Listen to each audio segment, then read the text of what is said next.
ముందుగా ప్రింట్ మరియు electronic media మిత్రులకు ఏపీజేఏసీ అమరావతి పక్షాన మా యొక్క నమస్కారాలు తెలియజేస్తున్నాం. మొత్తం ముగ్గురం మాట్లాడతాం సార్. నేను అలాగే సెక్రటరీ జనరల్ పలిశెట్టి దామోదర్ గారు, ఉమెన్ వింగ్ తరఫున ఒకరు మాట్లాడతారు. ఏపీజేఏసీ అమరావతి పక్షాన ఉమ్మడి జిల్లాల ప్రాతిపదికన జిల్లాల పర్యటన చేస్తూ ఉద్యోగుల యొక్క సమస్యలు, అదేవిధంగా వారికి ఉన్నటువంటి ఇబ్బందులు, అలాగే ఈ ప్రభుత్వం వచ్చిన తర్వాత ఉద్యోగులకి జరుగుతున్నటువంటి అంశాలు ఇవన్నీ చెప్పుకుంటూ ఇప్పటికే దాదాపు ఈ జిల్లాతో 11 జిల్లాలు ఉమ్మడి జిల్లాలు పూర్తి చేసుకున్నాం. ఇంకా 2 జిల్లాలు మాత్రమే మిగిలి ఉన్నాయి. మరి ఈ సందర్భంగా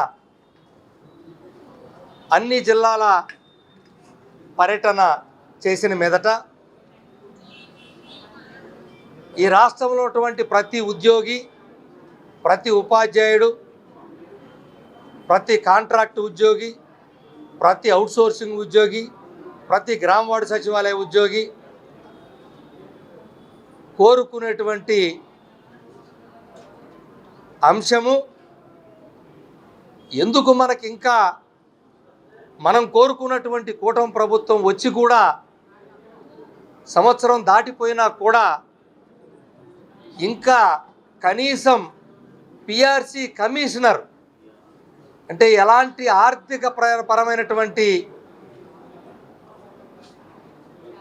నష్టం ప్రభుత్వానికి లేకపోయినప్పటికీ కూడా కనీసం పిఆర్సి కమిషన్ కూడా నియమించట్లేదు.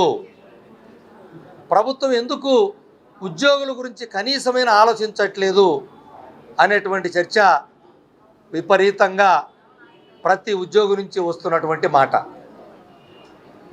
దాదాపు 1/7/2023 నుంచి ఆర్థిక ప్రయోజనం రావాల్సినటువంటి ప్రతి ఉద్యోగి గత 2 సంవత్సరాలుగా తన ఆర్థిక ప్రయోజనాన్ని కోల్పోతున్నాడు ఈ ఆంధ్రప్రదేశ్ ఉద్యోగి. దానికి కారణం కేవలం ప్రభుత్వాలు ఏదైతే పిఆర్సి కమిషనర్ని నియమించి సమయానికి నివేదిక తెప్పించుకోకపోవడం వల్ల, అదేవిధంగా కొన్ని దశాబ్దాలుగా ఉన్నటువంటి సాంప్రదాయం ప్రభుత్వం పోతూ పోతూ ఏ ప్రభుత్వమైనా ఐఆర్ని నెక్స్ట్ వచ్చేటప్పుడు ఇంత ఐఆర్ ఇస్తామని చెప్తారు, లేదా కొత్త ప్రభుత్వం రాగానే ఇదిగో మేము ఇంత ఐఆర్ ఇస్తున్నాం ముందుగా, తర్వాత నివేదిక వచ్చినాక ఫిట్మెంట్ మాట్లాడుకుందామని చెప్తారు. అటువంటిది ఈ ప్రభుత్వం వచ్చి సంవత్సరం దాటినా కనీసం ఐఆర్ ప్రకటన లేదు. అదే తెలంగాణ ప్రభుత్వ ఉద్యోగి మా మీద ఈరోజు 5% ఐఆర్ తీసుకుంటూ గత 2 సంవత్సరాలుగా లబ్ధి పొందుతున్నాడు. కానీ మాకింతవరకు ఐఆర్ డిక్లేర్ చేయలేదు. మరి ప్రతి ఉద్యోగి తెలంగాణ ప్రభుత్వ ఉద్యోగి, ఎందుకంటే ఉమ్మడిగా కలిసి ఉన్నాం కాబట్టి పోల్చి చూసుకుంటే ప్రతి ఉద్యోగి సంవత్సరానికి 1,50,000 నుంచి 2 లక్షల రూపాయలు నష్టపోతా ఉన్నాడు. ఎందుకు నష్టపోవాలి? ఇదేదో అదనంగా ప్రభుత్వం ఇచ్చేది కాదే. ధరలకు అనుగుణంగా కేంద్ర ప్రభుత్వ నిబంధనలకి ఆ మేరకి పెంచాల్సినటువంటి అంశం. అదేవిధంగా మా బకాయిలు 1000 కోట్లు పెండింగ్ ఉన్నాయని గౌరవ ముఖ్యమంత్రి గారే, గౌరవ ఆర్థిక శాఖ మంత్రులే స్వయంగా అసెంబ్లీలో సుమారు 25,000 కోట్ల పైన ఉన్నాయని చెప్పన్నారు. దాని గురించి చర్చ లేదు. అదేవిధంగా డిఏ అరియర్సు తెలియాలి ప్రజలకు అందరికీ. ఎప్పటి నుంచి తెలుసా అండి? 1/7/2018 నుంచి లెక్కేసుకోండి. 7-8 సంవత్సరాలుగా దాని మీద ఏమి జరిగిందో కూడా మాకు తెలియదు. ఏ డబ్బులు ఇచ్చారో ఏ డబ్బులు ఇవ్వలేదో మాకు తెలియదు. 1/7/2018 నుంచి అరియర్స్ రావాలి. అదేవిధంగా పిఆర్సి అరియర్సు గత ప్రభుత్వంలో ఇచ్చినటువంటి అరియర్స్ ఇవ్వకుండా వెళ్ళిపోయారు వాళ్ళు. 1/1/2022 నుంచి రావాలి, దానికి గతి లేదు. సరెండర్ లీవులు 2022 నుంచి రావాలి, 1/10/2022 నుంచి సరెండర్ లీవులు లేవు. అదేవిధంగా గ్రాట్యుటీ, రిటైర్ అయిన ఉద్యోగికి సంవత్సరం నుంచి గ్రాట్యుటీ పూర్తిగా ఆపేస్తున్నారు. అదేవిధంగా డిఏలు 3 డిఏలు అయిపోయి 4వ డిఏ కూడా వచ్చేసింది. రేపు మాపో కేంద్రం డిక్లేర్ చేస్తుంది.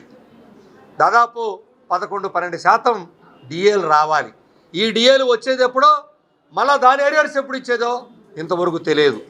అంటే ఆర్థికంగా ఏ ఒక్క వ్యక్తి అన్న ఎన్ని కోల్పోతాడేమో చూడండి. మమ్మల్ని రకరకాలుగా విమర్శించేటువంటి ఎవరు పెడుతున్నారు వాళ్ళకు కూడా తెలియాలి. ఇన్ని ఆర్థిక ప్రయోజనాలు మీరైతే పోగొట్టుకుంటారా అని చెప్పి అడుగుతా ఉన్నాం. మేము మీ ఇంట్లో ప్రభుత్వ ఉద్యోగులు ఏడాలని అడుగుతున్నాం వాళ్ళని. మేము 24 గంటలు కష్టపడి కూలి కోసం వచ్చినటువంటి ఉద్యోగులం. అటువంటి ఉద్యోగులం కష్టపడుతూ మాకు రావాల్సిన కూలి అడుగుతున్నాం.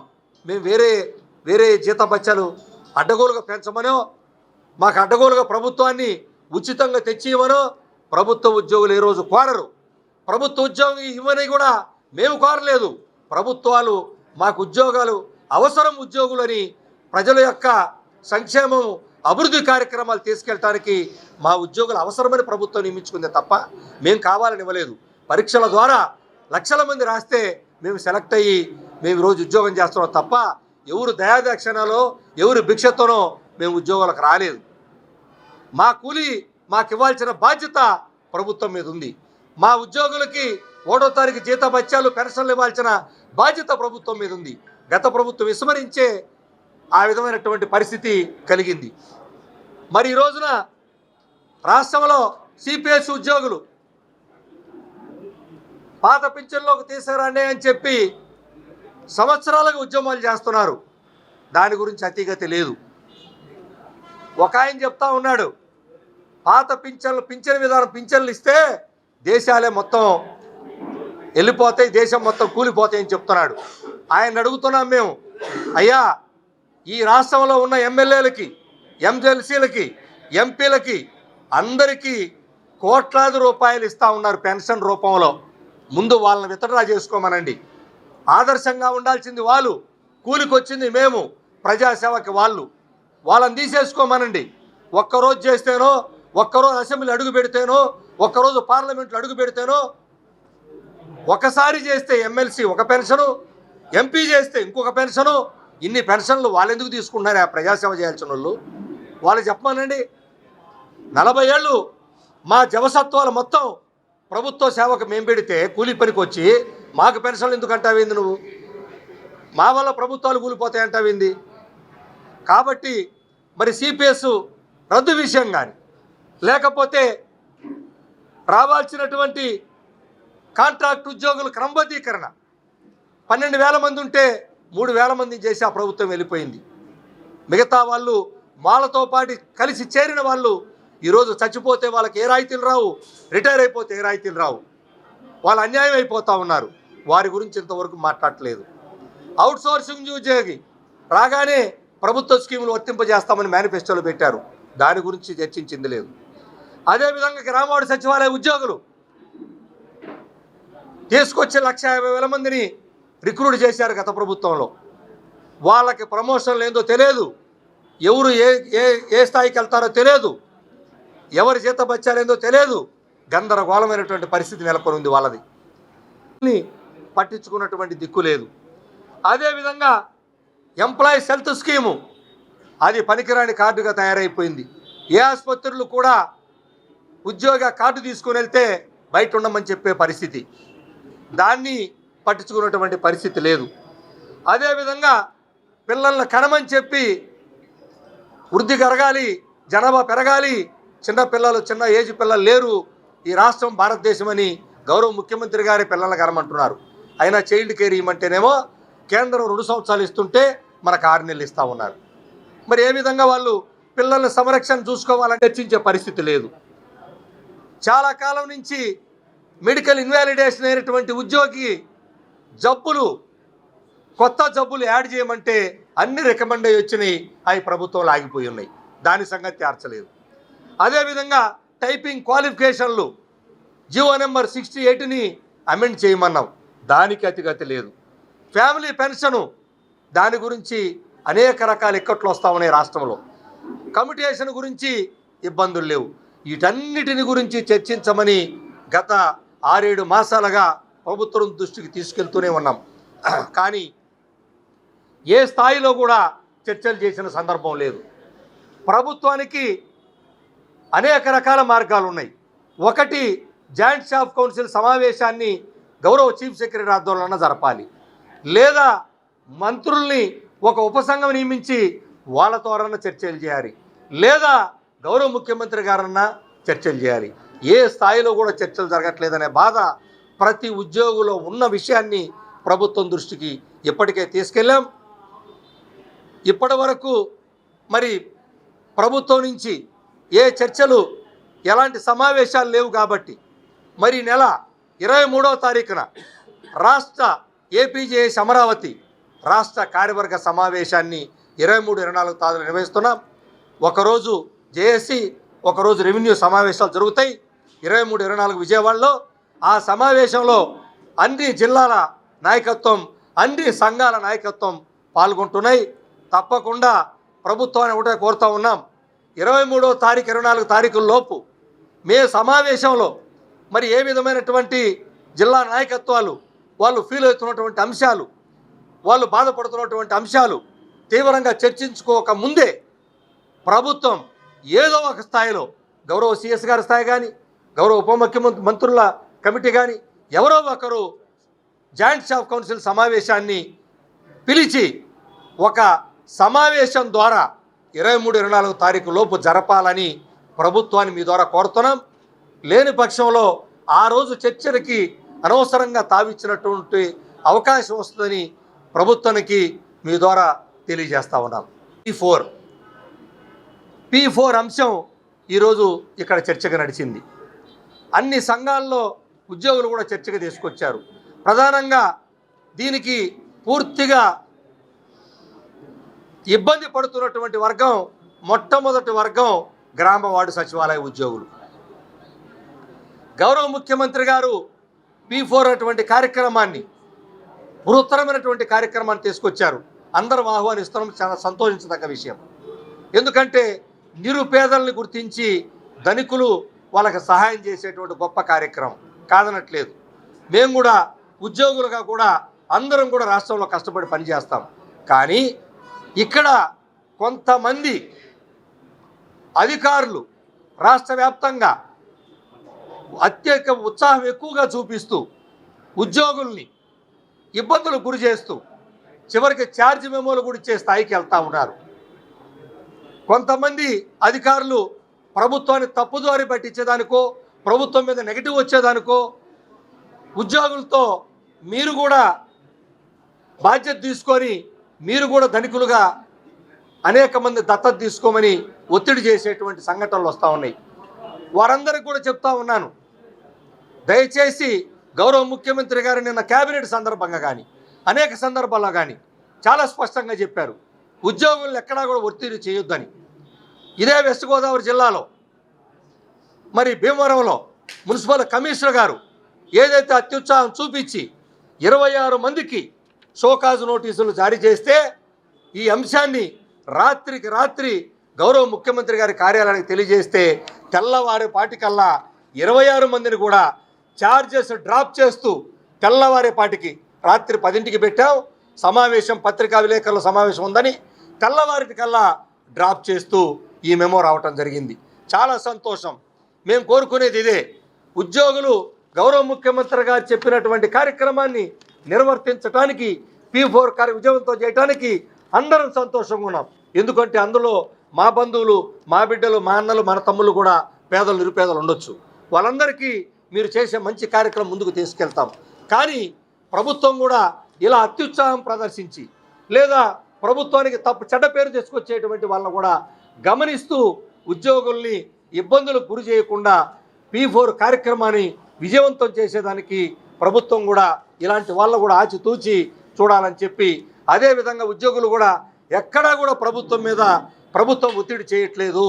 మీరు మీ అధికారులు కూడా చెప్పండి, నచ్చిన వాళ్ళు ఎవరైతే ఉన్నారో వాళ్ళు వెళ్ళొచ్చు, ఎవరికైనా సహాయం చేయొచ్చు, ఎవరైనా దత్తత తీసుకోవచ్చు. కానీ ఇబ్బంది పెట్టో ఒత్తిడి చేసో చేయమని ప్రభుత్వం నుంచి ఎక్కడా కూడా ఆదేశాలు కానీ గౌరవ ముఖ్యమంత్రి కానీ చెప్పినటువంటి సందర్భం లేదని స్పష్టం చేస్తున్నాం. ఇందులో కేవలం వాళ్ళ స్వచ్ఛందంగా చేసేటువంటి కార్యక్రమాల్లో లేదా ఉద్యోగులుగా మనం అది విజయవంతం చేయటంలో మన విధి నిర్వహణలో భాగంగా పనిచేయటం తప్ప ఎలాంటి ఒత్తిడులు తీసుకురావద్దని ఉన్నతాధికారులు కూడా మీ ద్వారా తెలియజేస్తా ఉన్నాం. అధికారంలో రావాలని ఉద్యోగులంతా ముక్త కంఠంతో కోరుకోవడం జరిగింది. దానికి కారణం గత ప్రభుత్వ హయాంలో ఉద్యోగులు పడ్డ ఇబ్బందులు కూడా ఈ ప్రభుత్వం వచ్చినాక తీరుతాయనే ఆలోచనతో కోరుకోవడం జరిగింది. ఇవాళ ప్రభుత్వ ఉద్యోగులు కానీ ఎవరైనా సరే ఇవాళ కొంతమ్మ కోరికలు కానీ కొత్త కోరికలు ఎవరూ అడగట్లే. గౌరవ ముఖ్యమంత్రి గారు ఏదైతే కూటమి నాయకులుగా మేనిఫెస్టో విడుదల చేసి ఉద్యోగుల సమస్యలు పరిష్కరిస్తామని ఏదైతే ఎన్నికల మేనిఫెస్టోలో హామీ ఇచ్చారో, గత ప్రభుత్వం రివర్స్ పిఆర్సీని చేసింది. ఆ పిఆర్సీలు న్యాయం చేస్తామని హామీ ఇచ్చారు. అలాగే మీకు రావాల్సిన బకాయిలని చెల్లిస్తామని హామీ ఇచ్చారు. డిఏ బకాయిలను చెల్లిస్తాము, డిఏలు అప్డేట్ చేస్తామని హామీ ఇచ్చారు. మా ప్రభుత్వం వచ్చిన ఐఆర్ ఇస్తామని హామీ ఇచ్చారు. అవుట్సోర్సింగ్ ఉద్యోగులకు సంబంధించిన సమస్యలు పరిష్కరిస్తామని, పెన్షనర్స్ సమస్యలు పరిష్కరిస్తామని కూడా హామీ ఇవ్వడం జరిగింది. అంటే ఇవాళ ఉద్యోగులు కోరుకుంటున్నటువంటి డిమాండ్స్ కొత్తగా మేము కోరుకోవట్లే. కానీ ఈ ప్రభుత్వం అనుకోవచ్చు, గత ప్రభుత్వం సకాలంలో జీతాలు ఇవ్వలేదు, పెన్షన్లు ఇవ్వలేదు, మేమైతే సకాలం ఇస్తున్నామని చెప్పేసి. జీతాలు పెన్షన్లు అనేది మేము చేసిన పనికి నెలవారీ బత్యంగా ఇవ్వాల్సిన ఆవశ్యకత ఏ ప్రభుత్వానికి ఉంది, దానికి ఇస్తున్నారు, దానికి సంతోషం కాదనట్లే. కానీ తక్షణమే ఇవాళ ఉద్యోగుల నుంచి వస్తున్న ఒత్తిడి, నాయకత్వంగా ఎక్కడ సమావేశాలు పెట్టినా సరే ఉద్యోగ సంఘ నాయకులుగా మీరేం చేస్తున్నారు, ఉద్యోగులు రావాల్సినటువంటి వేలాది రూపాయలు బకాయిలు ఉంటే ఎప్పుడు పరిష్కరిస్తారని చెప్పేసి ఒత్తిడి చేస్తూ ఉన్నారు. దాంట్లో భాగంగానే ఇవాళ 11 జిల్లాల పర్యటనలో కూడా వస్తున్న ఒత్తిడిని ఎప్పటికప్పుడు ప్రభుత్వం దృష్టికి ఏపీజేఎస్ అమరావతి ద్వారా సీఎంఓ ఆఫీస్కి తీసుకెళ్లడం కూడా జరుగుతుంది. సమస్యలు అయితే మాత్రం ఆర్థికేతర సమస్యలు కానీ ఆర్థికపరమైన సమస్యలు కానీ పరిష్కారానికి ఇంతవరకు నోచుకోలేదు. ఉద్యోగులకు సంబంధించి ఏ ఒక్క సమావేశం కూడా పరిష్కారానికి ఎంతవరకు చొరవ చూపిన కారణంగా ఇవాళ రాష్ట్రంలో ఉద్యోగులు 14 నెలలు గడుస్తున్నప్పుడు కూడా ఎటువంటి ఉద్యోగులపై ప్రభుత్వం ఏమాత్రం దృష్టి పెట్టలేదనే ఒక అభిప్రాయంతో ఉన్నారు, అసంతృప్తితో ఉన్నారు. ఈ అసంతృప్తి ఉద్యమ బాట పట్టక ముందే గౌరవ ముఖ్యమంత్రి గారు చొరవ తీసుకొని ఇప్పటికే డిపార్ట్మెంట్ల వారీగా సమావేశాలు ఏర్పాటు చేశారు. సంతోషం. డిపార్ట్మెంట్ వారి సమస్యలు చేయడం అనేది ఏ డిపార్ట్మెంట్ ఆ డిపార్ట్మెంట్ పరిష్కారం చేసినప్పుడు కూడా ఆర్థికపరమైన అంశాలు పరిష్కారం కావాల్సిన ఆవశ్యకత ఉంది. ఇవాళ గత ప్రభుత్వ హయాంలో 24 నెలలు బకాయిలు పిఆర్సీ బకాయిలు ఉంటే ఇవాళ 2012 పిఆర్సీ సంబంధించి 23లో చేయాల్సింది ఇవాళ 2 సంవత్సరాల కాలం గడిచిపోయింది. ఇప్పుడు పిఆర్సీ కమిషన్ వేసిన 1 ఇయర్ పడుతుంది. అంటే ఈ బకాయిలన్నీ ఎప్పుడు వస్తాయని ఆందోళనతో ఉన్నారు. కాబట్టి తక్షణమే గౌరవ ముఖ్యమంత్రి గారు ఇచ్చిన హామీలను అమలు చేయాలి. అమలు చేయకపోతే ఈ నెల 23వ తారీఖున ఏపీజేఎస్ అమరావతి రాష్ట్ర కార్యవర్గంలో ఉద్యోగ సంఘాల నుంచి అలాగే అన్ని జిల్లాల వచ్చిన నాయకుల తీర్మానం మేరకు ఎటువంటి కార్యాచరణ ప్రకటించినా, ఎటువంటి ఉద్యమం చేసినా దాని ప్రభుత్వమే బాధ్యత వహించాల్సిన పరిస్థితి ఉంటుందని చెప్పి సందర్భంగా తెలియజేస్తూ ఆ పరిస్థితి. APJS Amaravati women wing secretary జనరల్గా పనిచేస్తున్నాను. ముఖ్యంగా మహిళా ఉద్యోగులకు సంబంధించి గౌరవ ముఖ్యమంత్రి గారు అడగకుండానే జీవోఎంఎస్ నెంబర్ 21ని ఇచ్చి 2 పిల్లల కంటే ఎక్కువ మంది పిల్లలు ఉన్న వాళ్ళకి ప్రసూతి సెలవులను ఇస్తున్నారు. సంతోషం, అడగకుండానే ఇచ్చారు. అలాగే చైల్డ్ కేర్ లీవ్ కేంద్ర ప్రభుత్వ ఉద్యోగులకు 2 సంవత్సరాలు ఉన్న చైల్డ్ కేర్ లీవ్ రాష్ట్ర ప్రభుత్వ ఉద్యోగులకు కూడా 2 సంవత్సరాలు ఇస్తే ఎవరైనా పిల్లలే కాబట్టి మా పిల్లల యొక్క సంరక్షణ గురించి కానీ మా పిల్లల యొక్క చదువుల గురించి కానీ ఉపయోగించుకునేదానికి అవకాశం ఉంటుందని చెప్పేసి మీ అందరినీ విజ్ఞప్తి చేస్తున్నాను. మహిళలకు ఎక్కువ ప్రాధాన్యతనిచ్చే ఈ గవర్నమెంట్లో మహిళా ఉద్యోగుల తరపున కూడా మా యొక్క సమస్యలను పరిష్కరించాలని, మా యొక్క సంక్షేమం చూడాలని చెప్పేసి ఏపీజేఎస్ అమరావతి మహిళా పక్షాన్ని కోరుకుంటున్నాను. మీ అందరి ఆధారాభిమానాలతో సన్ సిటీ ఫేజ్ 1 మరియు ఫేజ్ 2 దిగ్విజయంగా పూర్తి చేసుకుని రెట్టింపు ఉత్సాహంతో సన్ సిటీ ఫేజ్ 3ను సగర్వంగా మీకు పరిచయం చేస్తున్నాము. సన్ సిటీ ఫేజ్ 3 నందు సౌకర్యాలు, సదుపాయాలు అంతకుమించి ఉంటాయి. డిటిసిపి మరియు RERA approval layout, 100% vastu, venture చుట్టూ compound wall, centre dividing lighting మరియు greenery, children park, black top roads, ప్రతి ఫ్లాట్ కు కుళాయి connection, water tank, underground drainage, 3 phase current, CCTV పర్యవేక్షణ, బ్యాంక్ లోన్ సదుపాయం ఇంకా మరెన్నో సదుపాయాలతో మీకు స్వాగతం పలుకుతోంది. విచ్చేయండి Sun City phase 3, Kothuru jute mill ఎదురుగా 19వ డివిజన్, ఏలూరు.